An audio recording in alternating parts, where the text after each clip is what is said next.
Hey guys, welcome back. I want to bring you up to speed on what I've been doing to the car. Currently, I am prepping it for my track day coming up in June, and it's on the 27th. I'm going to be running with On Grid. We are running Streets of Willow clockwise. I have ran that numerous times in my 95 Miata. I have not ran that in my, obviously this car or my white car. I ran counterclockwise in the white NC, but it was 100% bone stock other than the 2.5. It was really fun. Streets of Willow is obviously a great course if any of you SoCal guys have ran it. So that's going to be really fun. I can't wait to take this car out. So let me walk through some of the things I've done to the car to prep for the track day. Okay, so first, if any of you guys are watching my channel and have an NC, you know getting camber out of these is pretty difficult. A lot more negative camber, that is. So there's a couple companies who make eccentric upper control arm bushings. Now what that is the bushing itself is poly, and or you can get Delrin. Some companies make Delrin, and the inside the crush tube, what we call it, is offset, so you can go either rotate it clockwise to get more positive camber, or you can rotate it counterclockwise to get more negative camber, which in essence what it does is shorten the control arm when you do it in the negative setting. So the brand I went with for the eccentric bushings were the Whiteline suspension bushings. I'll put the link in the description below, so if you guys want to pick them up. I will say this, the install is not for the faint of heart. It's a pretty difficult install.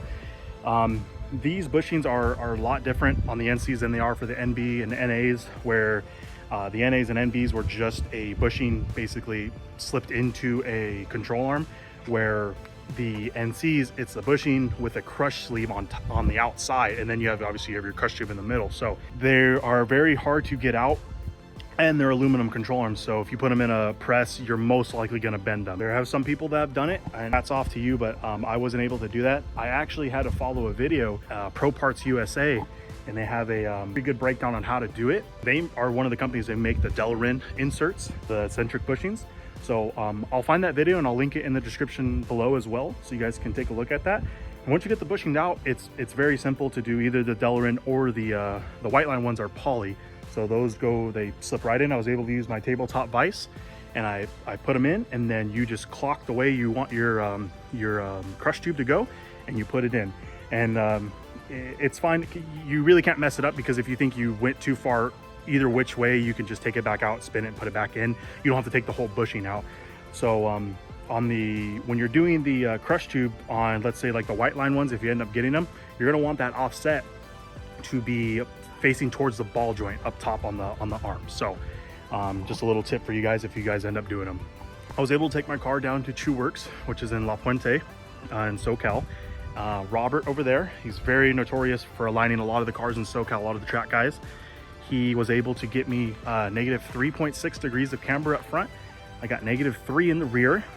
My front caster is 6.4.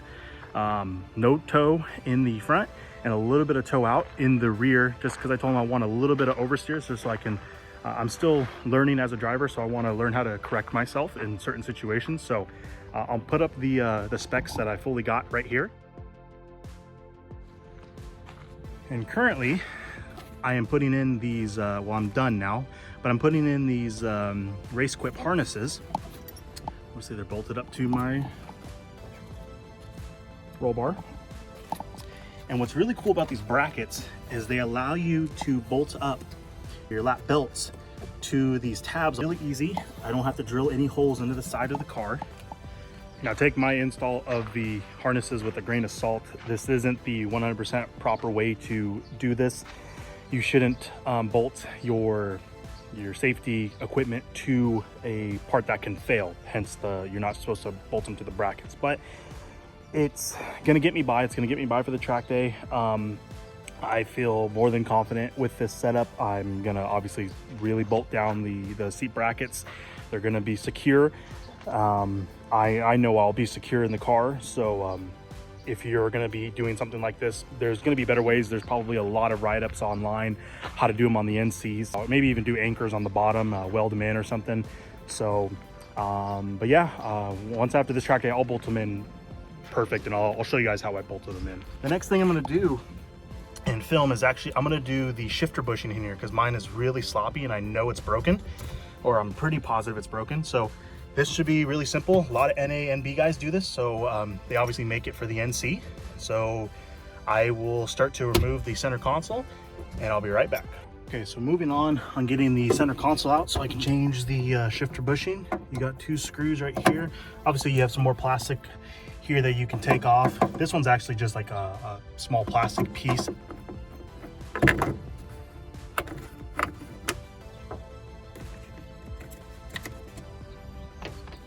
So it's those 2 holes right there, and this can be lifted up a little bit, and then you're gonna start moving to the front.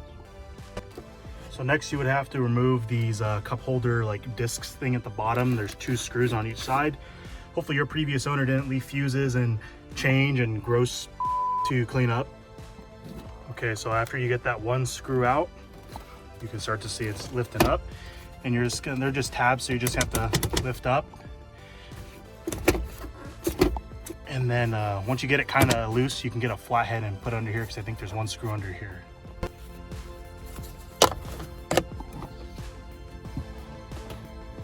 You're gonna have 2 screws right here.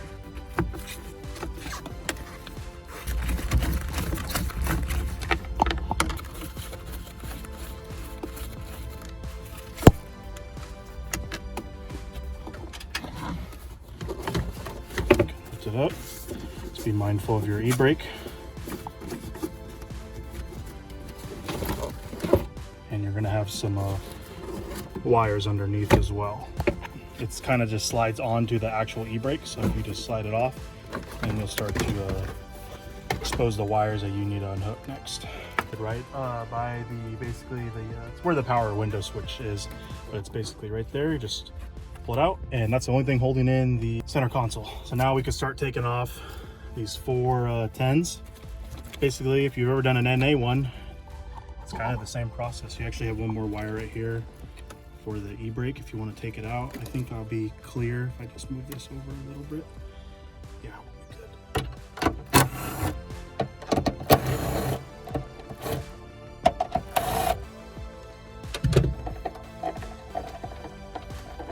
And after I'm done, I'll take some time and clean all this gross.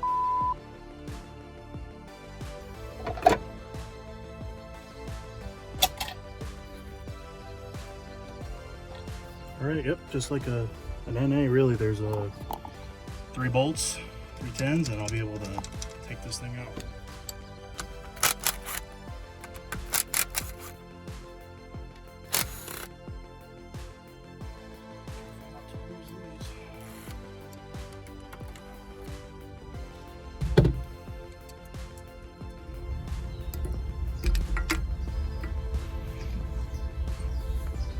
Yep. Big crack in the middle. The camera won't focus on it. Bring this to the bench, clean it off, and I'll show you how to put the new bushing in. Okay, so I'm just using some brake parts cleaner.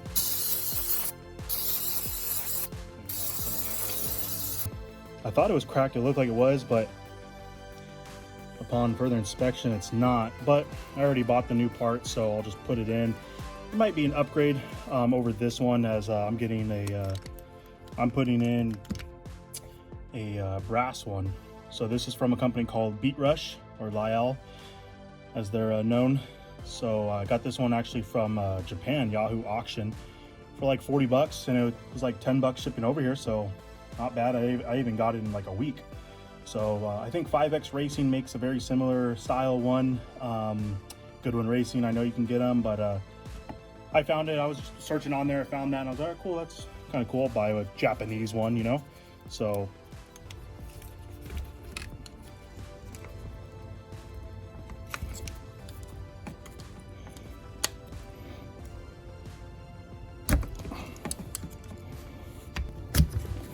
there we go. Okay, so next I'm going to take some grease. Just grease around here and up here.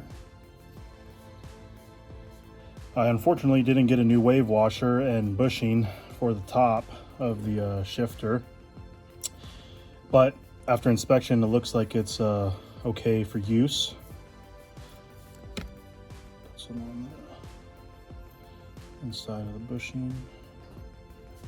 It's gonna get grease inside anyways. And I need to go back to the car and clean, so. Back in the car now, just cleaning up on the inside by the dowels. Make sure it's all nice and clean for the new bushing to go into. It's looking good to me. So now I'll drop the bushing in there, and then I'll put my shifter in. I'm just putting some more grease on the outside of the bushing.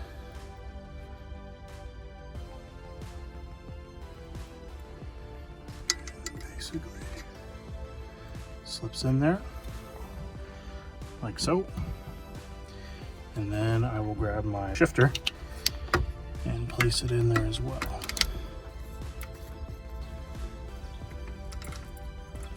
Cool.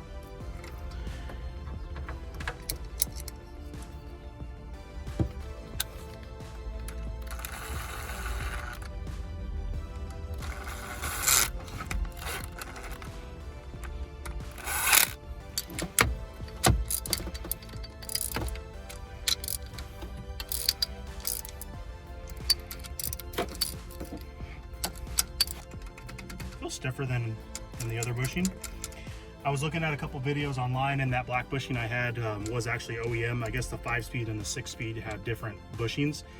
5 speeds being those like kind of yellowish white ones, and then the 6 speeds came with those black ones. So yeah, it feels pretty good. A little less slop, but I think my wave washer and that other bushing on top needs to be replaced. But feels a little bit better than what did before. These probably a good idea to get some new boots. It's really notorious on the NAs and NBs that these rip. Looks like my NC one is fine, but there's like a little lip that you need to kind of make sure it seats on here. When I took mine off, it looked like it wasn't seated correctly. So again, that's for this boot's for a 5-speed. I have a 6-speed, so it might vary, but this is on, and then I'll put on the metal boot on top.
Okay, I got the whole center console back in. Along with the race spread front splitter, they make a couple other products, including this shift knob. It's pretty heavy. It's a little small for my hands, but I'm a bigger dude, so I'm coming from the Goodwin Racing Delrin shift knob, but I'm gonna give this one a chance at the track. So I just got back from test driving the car with the new shifter bushing. It feels really good. Not too stiff, not too soft. So it's definitely a difference between the stock one for sure. I think it's a great mod for anyone that has a 5-speed or a 6-speed. Really easy to do, cheap. I overpaid a little bit on mine because I got the Beat Rush one, the JDM one, but there is low as $17.99, which I've seen on Fab9. So really simple. I know I didn't go over super in detail how to do it, but what you saw was basically the gist of it. If you've ever done one on an NA or an NB, it's basically identical. Not much left to do on the car to get it ready for the track day. Obviously all my fluids are good. I just need to bleed the brakes one more time, bleed the clutch, and I think that's really about it. Oh, I'll change the oil just to have a fresh oil in there. So my tires and wheels are good. Alignment's now spot on, so yeah. Hopefully the next video you see, I will be loading the car up on the trailer and taking it to the track. So I think that should be a cool video for you guys. I'll try to get a microphone that I can talk while I'm driving, just to really compare the difference between this car, which is kind of like mildly built, versus my NA, which was like almost fully built. Suspension wise, the motor was basically a bone stock BP4W, so I want to kind of do a compare and contrast. I have so much seat time in that car, but every time I get in this NC, I love it more and more. So I'm really excited to get on the track. I'm just a couple more days, couple more weeks, and we'll be there. So if you like the video, leave a like, leave a comment. If you're new to the channel, leave a subscribe, and I will see you guys in the next video. See ya.